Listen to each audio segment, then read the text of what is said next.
라는 제목으로 함께 말씀을 나누겠습니다. 우리가 어떤 일에 어떤 판도, 사건을 결과나 흐름의 판도를 바꿔놓는 결정적인 사건, 또 중요한 인물, 그렇게 할 때 우리가 이제 게임 체인저라는 말을 씁니다. 게임 체인저.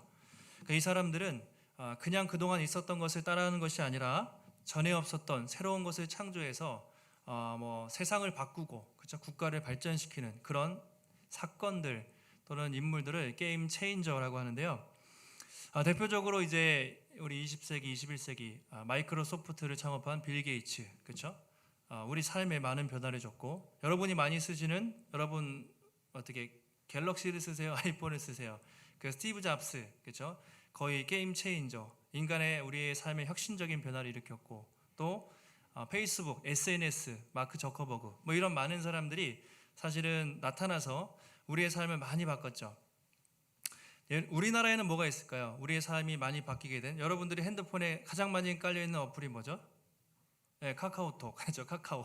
그것도 거의 그것을 만듦으로 우리 삶에, 그렇죠? 지금 만약에 카톡이 없으면 얼마나 불편했을까, 그렇죠? 핵심적으로 또 많이 바뀌었고, 배달하는 그렇죠? 쿠팡, 거의 다음 날 아니면 그날 아침에 배송이 되고, 또 배달의 민족, 이런 우리의 삶을 거의 결정적으로 많이 바꿔놓는 그런 것들을, 사건들 또는 사람들을 게임 체인저라고 합니다. 하지만 이런 것들과 비교할 수 없을 정도로 인간의 역사를 통째로 가장 획기적으로 바꾸고 변화시킨 분이 계신데, 그분이 바로 누구십니까? 예수님이시고, 그분이 부활하셨다는 그 사건은 인간의 역사를 예수님 오시기 전과 후로 나누는 가장 강력한 그런 그 사람들이 개발한 프로그램과 전혀 비교할 수 없을 만할 정도로 인간의 모든 삶을 송두리째 바꿔놓은 것이 바로 예수님의 부활 사건입니다. 실제로 우리 역사를 보면, 여러분 달력을 보시면 우리가 BC와 AD 그렇게 구분하잖아요. BC는 the before Christ, 주전이라고 하죠. 예수님 오시기 전. 그리고 AD는 이제 안나 도미니라고 해서 주님의 해라고 되어 있는데, 서기 또는 기원 후라고 부르죠. 그러니까 우리가 쓰는 일상의 모든 달력은 사실은 주님의 오시기 전과 후로 구분되어 있습니다. 예수님이 역사의 중심에 서서 지금도 흘러가고 있는 것이죠. 만약에 안 믿는 사람들이 예수님을 부인하면 자기 인간의 역사를 부인하는 겁니다. 왜냐하면 역사의 시계바퀴는, 역사의 지금 시간표는 주님의 오시기 전과 후로 실제 우리가 그렇게 살고 있고 날짜를 계산하고 있고 달력을 쓰고 있기 때문에, 예수님께서 인간 역사의 중심에 계시다는 것은 사실은 성경을 넘어서 누구도 부인할 수 없는 그런 위대한 사건이라는 것이죠. 특별히 오늘은 그 주님의 부활, 그렇죠? 부활하신 날을 기념하는 부활 주일입니다. 여러분이 성탄절도 있고 추수감사절도 있고 여러 가지 절기가 몇 가지 있는데, 그냥 지나가는 정말 절기로서가 아니라 주님의 부활하심이 얼마나 크고 위대한지 다시 한번 그것을 깨닫고, 그래서 우리 마음에 그 부활의 기쁨과 감격이 솟아나서 다시 한번 우리가 부활의 증인으로 살아갈 것을 결단하는 복된 예배의 시간이 되기를 주님의 이름으로 축원합니다. 지난주까지 이제 고난주간을 보냈습니다. 여러분 수목금 저희가 저녁마다 기도를 했는데요. 마태복음 27장을 보면서 우리가 얼마나 참 어둡고 힘들고 어려운 그저 십자가의 장면들을 봤습니까? 27장이 우울하고 어둡고 침통한 분위기라면 오늘 28장은 어떻습니까? 감격스럽고 기쁘고 축제와 환희가 있는 완전히 다른 그 한 장의 차이가 엄청나게 다르다는 것을 알 수가 있습니다. 그동안에는 제자들이 배신했죠. 주님을 팔았습니다. 또 유대인들이 주님을 조롱하고 수많은 사람들이 모함했습니다. 로마의 군병들의 그런 강압적인 그런 모습밖에 없었습니다. 예수님은 마치 도살장에 끌려가는 죄인처럼 힘없이 십자가에 달리셨어요. 그런데 오늘 3일이 지나고 주님이 일어나셨고 엄청나게 놀라운 역사 상태의 반전이 일어나는 것이죠. 만약에 우리에게 마태복음 28장이 없다면, 그렇죠? 28장이 없다면 기독교는 반쪽밖에 없는, 아니 세상의 수많은 종교와 철학 중에 하나로 전락하고 마는 가장 중요한 것이 바로 이 부활이라는 것입니다. 사도 바울이 이제 고린도 성도들에게 성도들이 예수님의 부활을 확신을 하지 못했어요. 그래서 고린도전서 15장을 보시면 부활장이라고 하죠. 부활에 대해서 길게 쓰고 있는데요. 15장 14절에 이렇게 말하고 있습니다. 같이 한번 읽어보실까요? 시작. 그리스도께서 만일 다시 살아나지 못하셨으면 우리가 전파하는 것도 헛것이요 또 너희 믿음도 헛것이며, 만약에 가정이죠. 예수님이 부활하지 않으셨으면 우리가 전파하는 것, 그렇죠? 복음을 전하는 것과 여러분의 믿음도 헛것이다, 이렇게 얘기하고 있습니다. 헛것이라는 말이 2번 나오고 있습니다. 케노스라는 말인데 이 헛것이라는 말은요, 의미가 없다는 말도 되지만 능력이 없다는 뜻도 있어요. 무능하다. 만약에 우리 기독교에 예수 그리스도의 부활, 그렇죠? 주님이 부활하신 것이 없다면 우리가 믿는 것, 우리가 고백하는 것, 우리 기독교는 말뿐인 기독교고 실제 능력이 없다는 것이죠. 반대로 주님이 부활하셨기 때문에 우리의 기독교는 세상의 모든 종교, 사상과 철학과 비교할 수 없는 살아있고 유일한 참된 진리가 되는 것이 바로 예수 그리스도의 부활 때문이라고 바울은 그렇게 선포하고 있습니다. 15절에서도 이렇게 얘기합니다. 고린도전서 15절을 보시면 만약에 부활이 없으면 하나님의 거짓 증인으로 발견되리니, 자기는 거짓말쟁이인 거죠. 자기가 부활이 있다고 선포하고 다녔기 때문에 우리가 하나님이 그리스도를 다시 살리셨다고 증언하였습니다. 만일 죽은 자가 다시 살아나는 일이 없으면 하나님이 그리스도를 다시 살리지 아니하셨으리라, 그렇게 말합니다. 만약에 부활이 없으면 자기도 거짓말쟁이고 교회 성도들도 다 속고 있는 거예요. 그렇죠? 가짜뉴스 이단에 속고 있는 것입니다. 그러나 주님의 부활은 참되고 실제적인 사건이기 때문에 우리의 믿음은 참되고 우리 기독교는 세상의 다른 모든 종교와 비교할 수 없는 유일하고 참된 진리라고 말하고 있습니다. 그만큼이나 예수님의 부활 사건은요, 너무나 중요한 핵심적인 진리입니다. 자, 오늘 이제 말씀의 속으로 한번 들어가 보시면, 이제 오늘 예수님이 죽으시고 3일째 되는 날, 안식 후 첫날 새벽이라고 말하고 있습니다. 당시 안식일은 토요일이죠. 토요일인데 주님이 금요일 날 십자가에 못 박히시고 안식 후 첫날이니까 오늘로 말하면 이제 일요일, 주일 새벽이 됩니다. 막달라 마리아, 또 다른 마리아 여인들이 이제 침울한 마음으로, 그렇죠? 당연히 예수님이 죽으셨기 때문에 3일 전에 향품을 바르기 위해서, 시신을 확인하기 위해서 그날 아침 이른 새벽에 길을 떠났습니다. 그런데 이 성경을 보면 유난히 뒤에 많이 등장하는 여인이 있어요. 제자들이 아니라 아이러니하게도 여인들인데 막달라 마리아라는 이름이 여러 번 등장합니다. 이 여인은 이제 귀신 들렸다가 고통받는 여인이었는데 예수님 만나서 치유받고 그때부터 아주 헌신적으로 예수님을 따라다녔던 여인이 막달라 마리아입니다. 그 여인은 갈릴리 위에서 있다가 예수님이 이제 지금 예루살렘에 계시죠. 여기서 올 때 끝까지 따라와서 예수님을 돕고, 예수님이 십자가 지실 때 제자들은 다 도망갔는데 마지막 십자가 곁을 끝까지 지킨 여인이 막달라 마리아였습니다. 그리고 오늘 아침에도 3일째 지나는 날 아무도 없는데, 그렇죠? 제자들도 수많은 사람들도 다 도망갔는데 이 여인이 또 다른 마리아와 함께 예수님 향품을 바르기 위해서 그렇게 달려왔습니다. 자, 현장에 와보니까 어떻습니까? 눈앞에 상상할 수 없는, 눈 뜨고도 믿기지 않는 장면이 보이는 겁니다. 예수님이 누우셨던 무덤이 문이 열려 있고요, 천사가 그 돌 위에 앉아 있는 것이죠. 자, 보통 우리나라는 장례를 치를 때 땅을 파서 매장을 하죠. 땅을 파서 매장을 하는데 유대인들은 그렇지 않고 보통 동굴에, 땅이 아니라 동굴에 시신을 넣고 처리하고 문으로 그렇게 막아서 그렇게 장례를 치렀습니다. 그런데 딱 가보니까 이상하게 문이 열려 있고, 그렇죠? 그 안에 시체가 없고 그 돌 위에 천사가 앉아 있는 것이죠. 오늘 사건 읽어보시면 아마 여인들이 오시기 전에 벌어졌던 사건 같아요. 큰 지진이 일어나고 천사가 문을 열고 그 위에 서 있었다고 말합니다. 당연히 경비병들이 지키고 있었겠죠. 경비병들이 뭐라고 되어 있냐면 기절해서 죽은 사람처럼 너무 놀라서 두려워서 기절했다가 도망갔어요. 경비병들은 다 도망가고 무덤은 열려있는 채 그 문 위에 천사가 딱 앉아있는 것이죠. 전혀 예상하지 못한 이런 상황에서 아마 이 여인들이 얼마나 당황하고 두려웠을까 한번 생각을 할 수가 있습니다. 눈으로 보고도 믿기지 않는, 그렇죠? 그런 상황이 이제 펼쳐진 거예요. 5절과 6절에 천사들이 천사가 여인들에게 이렇게 말합니다. 천사가 여자들에게 말하여 이르되 너희는 무서워하지 말라.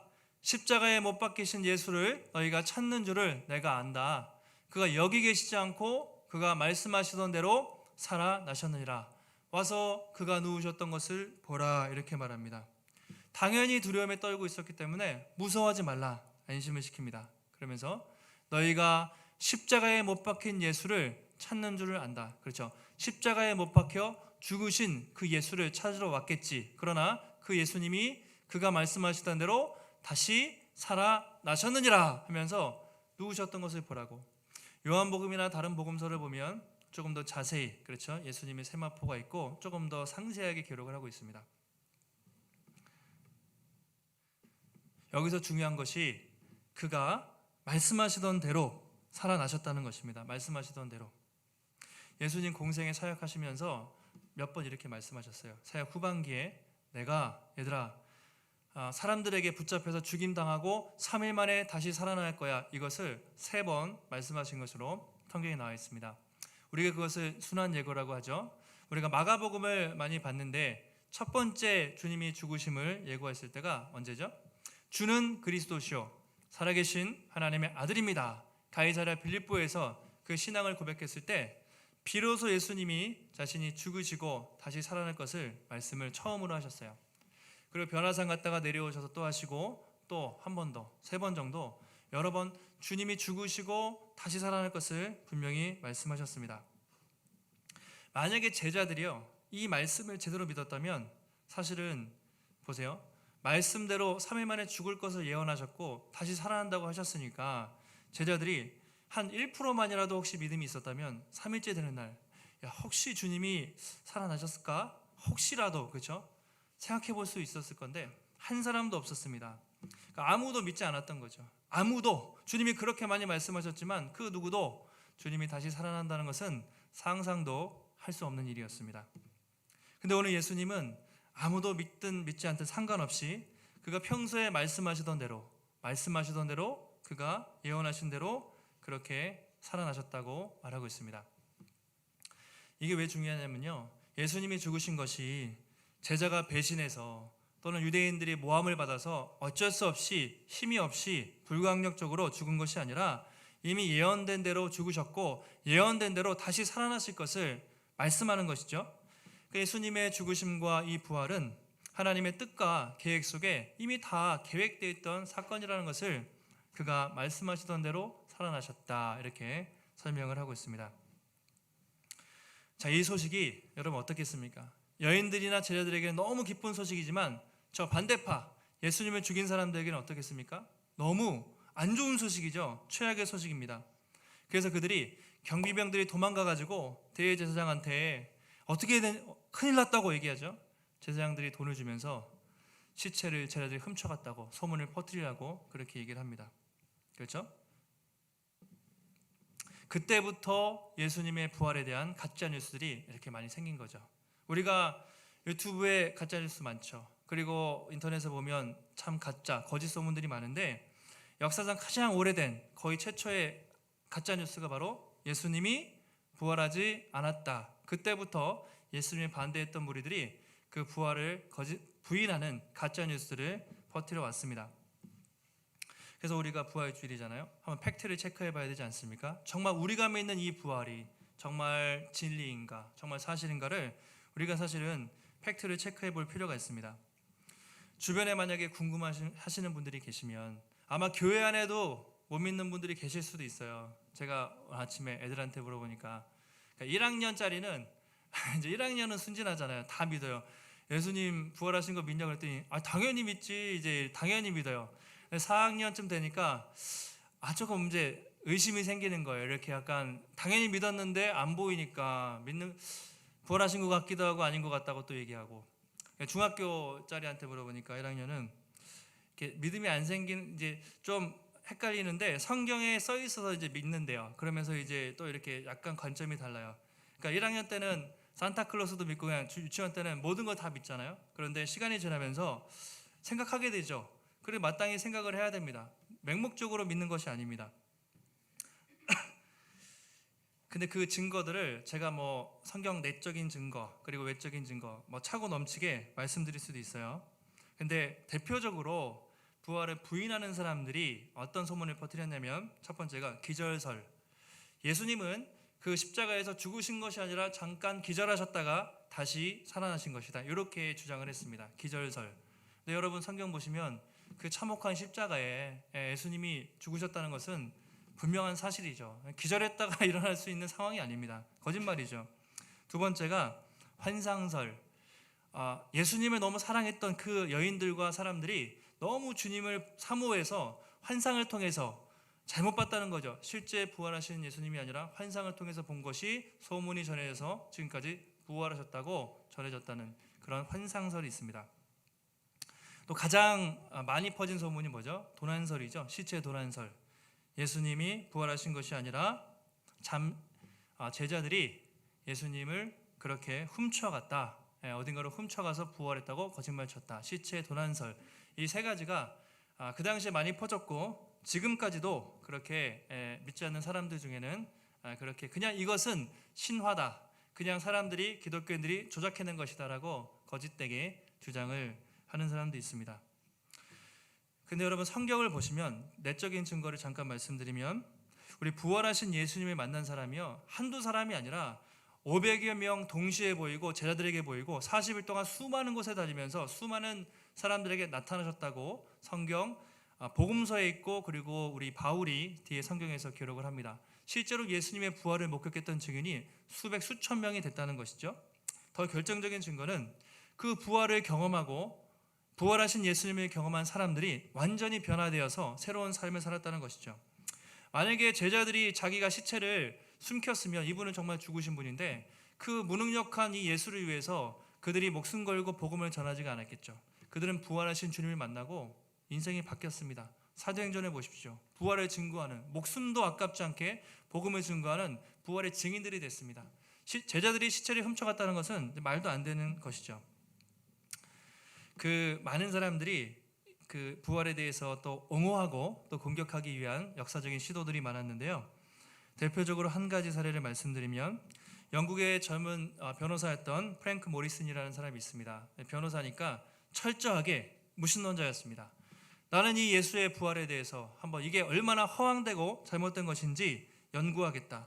오랜 시간 동안 자료를 다 모아가지고 예수님의 부활을 반박하고 부정하는 글을 또 쓰기 위해서 연구를 많이 했습니다. 그런데 이 사람이 계속 성경의 자료와 역사의 자료와 고고학적 자료와 이런 것들을 연구하면서 탐구하면 탐구할수록 정말 이 예수님의 부활이야말로 부인할 수 없는, 부정할 수 없는 진짜 진리구나, 그것을 공부하다가 연구하다가 깨닫게 된 거예요. 그래서 그 사람이 책을 썼는데 그 책의 제목이 누가 돌을 옮겼나 라는 책인데요. 지금도 시중에 부활에 대한 내용을 검색하면 누가 돌을 옮겼나, 혹시 궁금하시면 이 부활이 얼마나 역사적이고 또 실제적인 사실인지를 알 수가 있습니다. 이런 책들은 정말 많이 있어요.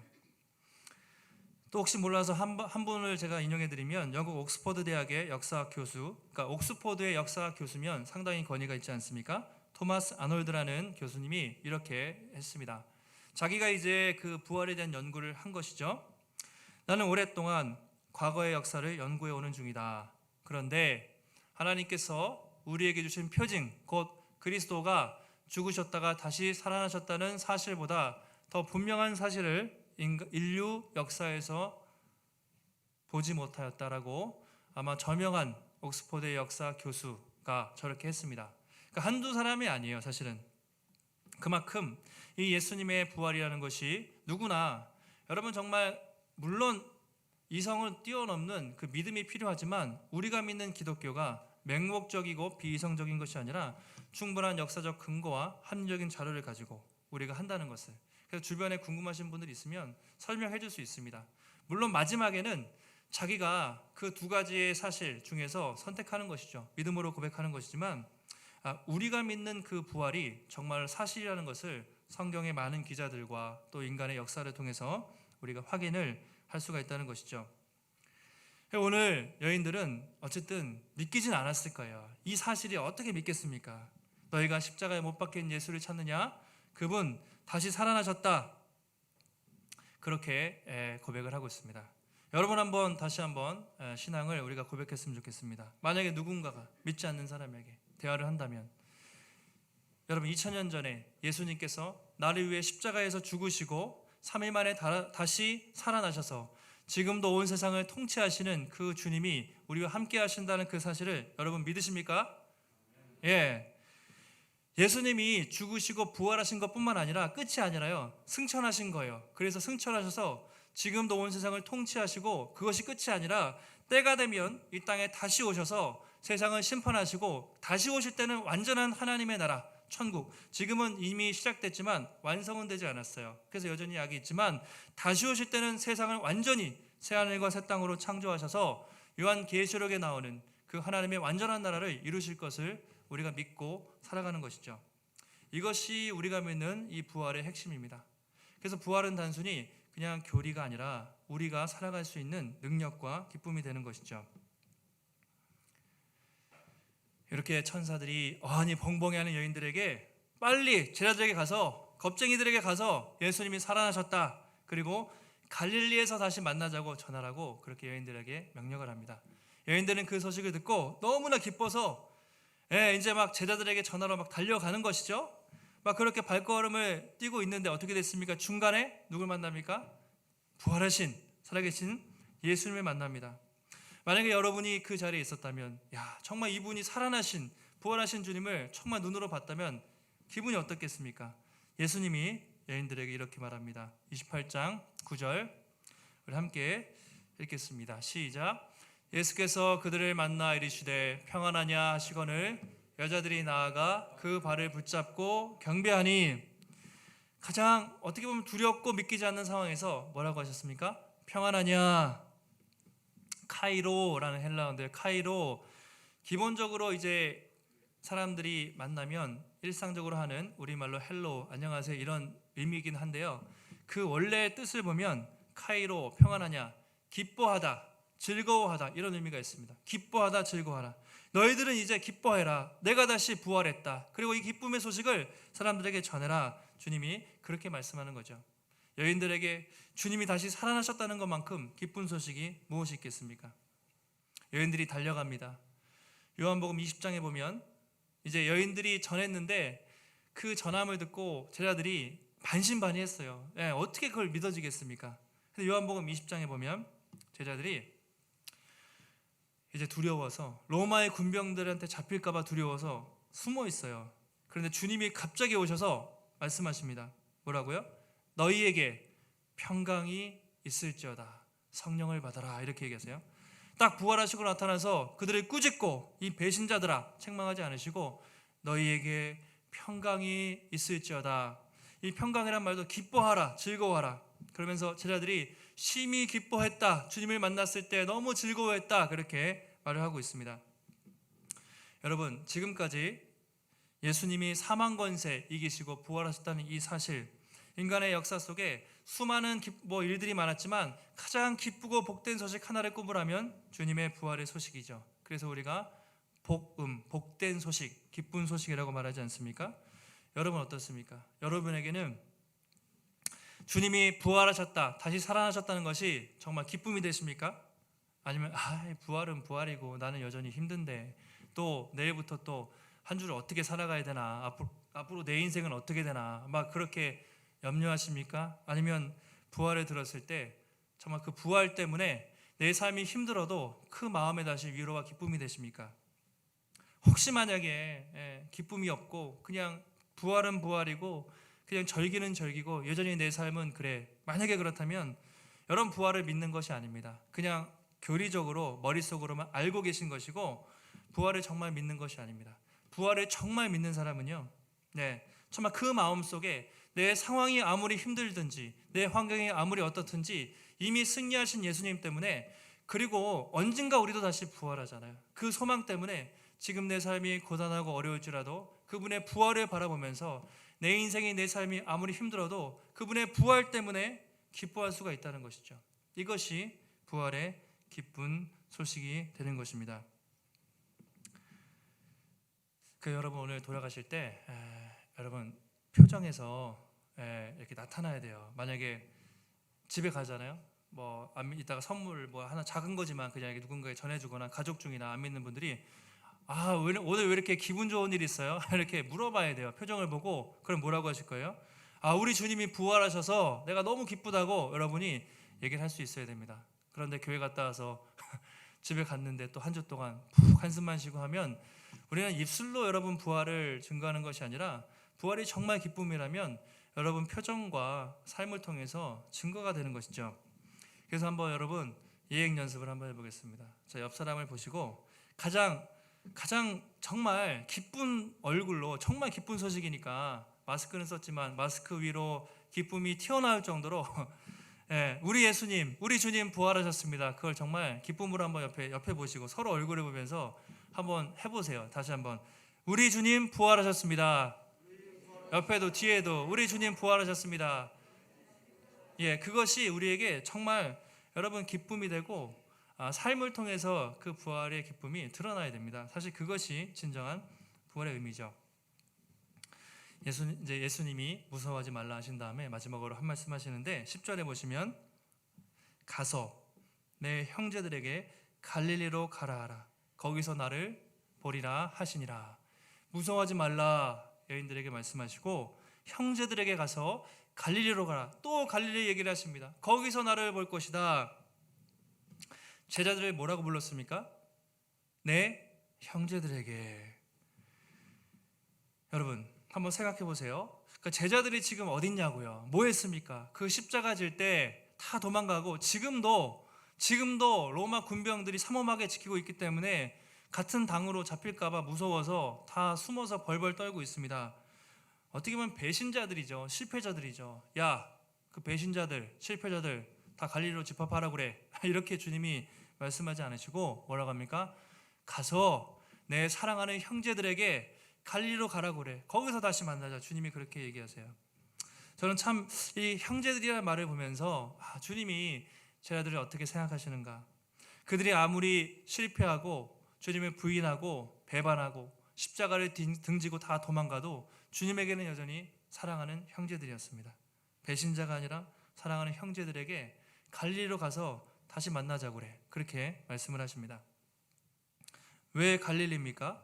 왜 갈릴리 계속 갈릴리에서 만나자고 말씀하시죠? 그것은 바로 우리가 마가복음을 통해서 여러분 많이 보셨죠. 갈릴리가 어떤 지역입니까? 예수님이 처음으로 사역을 하신 지역이고요. 제자들을 처음 만나서 사명을 주신 것이 갈릴리였습니다. 물고기 잡는 어부들에게 내가 너희를 사람 낚는 어부가 되게 하리라. 그들을 부르시고 그들에게 사명을 처음에 주셨던 것이 바로 갈릴리 호수였습니다. 주님은 그동안 그들이 실패하고 넘어졌을지라도 야, 너희들이 십자가 앞에서 다 부인하고 도망가도 괜찮아. 처음 나를 만났던 곳, 처음 사명을 받았던 곳, 그곳에서 다시 만나자.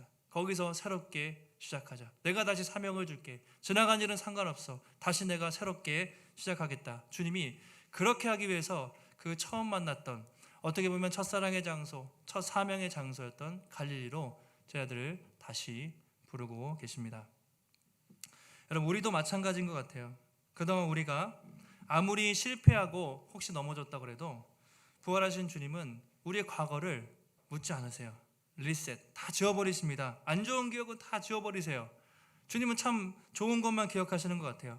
우리가 그렇게 못하고 실패해도 부족한 것들은 거의 잊어주시고 작은 거 잘한 거 그걸 기억하면서 다시 우리를 실패자, 이 배신자라고 하지 않고 내 형제들아, 사랑하는 딸아, 사랑하는 아들아, 다시 가자고 주님이 그렇게 격려하시고 다시 우리로 하여금 사람 낚는 어부가 되라고 그렇게 또 주님이 말씀을 하시고 계십니다. 주님이 이제 40일 동안 계셨어요. 부활하시고 40일 동안 이 땅에 계시다가 승천하신 것으로 우리가 다른 성경을 보면 알 수가 있는데요. 그때 마지막으로 주님이 하신 말씀이 이것입니다. 아마 많이 아시는 말씀이죠. 마태복음 28장 우리 19절 20절 우리 보여주시면 그 18절에 이렇게 되어 있습니다. 하늘과 땅의 모든 권세를 내게 주셨으니, 예수님이 스스로 하늘과 땅에 있는 모든 권세를 받은 분으로 그 권능으로 이렇게 선포하고 계십니다. 같이 우리 한번 읽겠습니다. 시작. 그러므로 너희는 가서 모든 민족을 제자로 삼아 아버지와 아들과 성령의 이름으로 세례를 베풀고 내가 너희에게 분부한 모든 것을 가르쳐 지키게 하라. 볼지어다 내가 세상 끝날까지 너희와 항상 함께 있으리라 하시니라. 아멘. 너무 잘하시는 유명한 말씀이죠. 우리가 이것을 예수님의 지상명령, 마지막 승천하시기 전에 하셨기 때문에 지상명령 또는 대위임령, 우리에게 그 복음 전하는 사역을 맡기셨기 때문에 위임령이라고도 그렇게 말합니다. 간단히 설명드리면 빨간 글씨로 되어 있잖아요. 저 말씀이 헬라어 구문으로 분석을 해보면 여러 문장이지만 한마디로 본동사, 가장 중요한 것이 제자 삼으라는 거예요. 모든 족속으로 제자를 삼아라. 가서라는 말 있죠. 세례를 베풀고라는 말 있죠. 파란 글씨로 가르쳐라. 이 세 가지는 분사 형태인데 제자로 삼으라는 것을 이렇게 수식하는 말이거든요. 결론적으로는 제자 삼는 사역인데 어떻게 제자를 삼냐? 가라는 것이죠. 가야죠. 선교지에 가고 여러분들 같으면 이웃들에게 가서 복음을 전하라. 그리고 세례를 베풀라. 교회가 세례 베푸는 사역이 중요하죠. 믿지 않는 사람들에게 복음을 전해서 세례를 베푸는. 그래서 오늘도 한 분이 입교를 받으시는데 계속해서 세례를 베풀고 교회 안에서 생명이 탄생하는 것, 그것이 세례를 베풀라. 가르쳐 지키게 하라. 이것은 양육입니다. 복음을 듣고 끝나는 것이 아니라 한 사람 한 사람이 교회에 와서 세례받고 그 사람이 계속 복음을 듣고 양육받으면서 성숙하게 성장하는 것. 결론적으로 뭡니까? 그래서 제자가 되는 것이죠. 여러분이 제자가 되고 예수 믿지 않는 사람들이 와서 세례받고 성경을 배우면서 또 신실한 제자가 되고 계속해서 그런 제자가 한 사람 한 사람 늘어나는 것, 이것이 주님이 원하신 것이고 또 우리에게 맡기신 사명이 모든 민족을 한마디로 제자 삼으라. 그것이 마지막으로 주님이 우리에게 하신 말씀입니다. 이렇게 하고 마태복음 그 길었던 28장은 끝이 나게 되는 것이죠. 그리고 사도행전이 시작이 됩니다. 복음서의 제자들은 실패했지만 사도행전의 제자들은 완전히 다르죠. 베드로, 바울 가는 곳마다 여러분들이 예수 그리스도를 죽였지만 하나님이 그를 부활하게 하셨다. 이 부활의 주님을 계속해서 가는 곳마다 전하고 사도행전에서 놀라운 복음과 부흥의 역사가 나타나고 부흥이 일어나죠. 수많은 교회들이 생기고 로마를 뒤집어 엎고 그 복음이 유럽을 지나서 또 아메리카, 미국을 지나서 100년 전에 우리에게 왔고 지금 그래서 우리가 예수 그리스도를 믿고 지금도 세상에 예수님의 복음은, 이 부활의 복음은 계속해서 증거되고 있습니다. 이것이 주님의 부활의 놀라운 사건이죠. 말씀을 정리하겠습니다. 여러분, 부활하신 주님은 우리를 책망하지 않으십니다. 그동안 우리가 얼마나 부족했든지 또 우리가 얼마나 연약했든지 오늘 다시 사명을 주시고 다시 시작하라고 말씀하십니다. 실패해도 괜찮다. 다시 그 사람 낚는 이 부활의 기쁨을 너희가 경험하고 그 복음을 주님을 알지 못하는 사람들에게 다시 전하라고 주님이 말씀하십니다. 그러면서 사명만 주지 않으시고 볼지어다 내가 세상 끝날까지 너희와 항상 함께하리라. 이것을 우리가 임마누엘이라고 말하죠. 주님이 다시 오시는 그날까지 우리가 이 주일에, 그렇죠? 그리고 우리가 또 여러분 내일 직장에, 또 형제가 군대로 가는데 군대 어디든지 세상 끝날까지 동행하면서 내가 부활의 증인으로서 그 능력을 감당하게 하겠다고 약속을 하신 것입니다. 그리고 우리에게 성령을 주신 것이죠. 사랑하는 성도 여러분, 이번 한 주도 우리가 또 앞으로 살아가실 때 고난과 어려움이 여전히 있죠. 왜 없겠습니까? 때로는 또 실패하고 좌절할 수도 있습니다. 그러나 이 사망 권세 이기시고 부활하신 주님, 그 주님이 지금도 우리와 함께 하시고 세상 끝날까지 함께 하시고 세상 끝에 오셔서 완전한 구원을 이루신다는 그 확신, 그 믿음을 가지고 또 이번 한 주도 여러분을 부르신 삶의 자리에서 부활의 기쁜 소식, 승리의 기쁜 소식을 증거하는 복된 증인들이 되시기를 주님의 이름으로 축원합니다.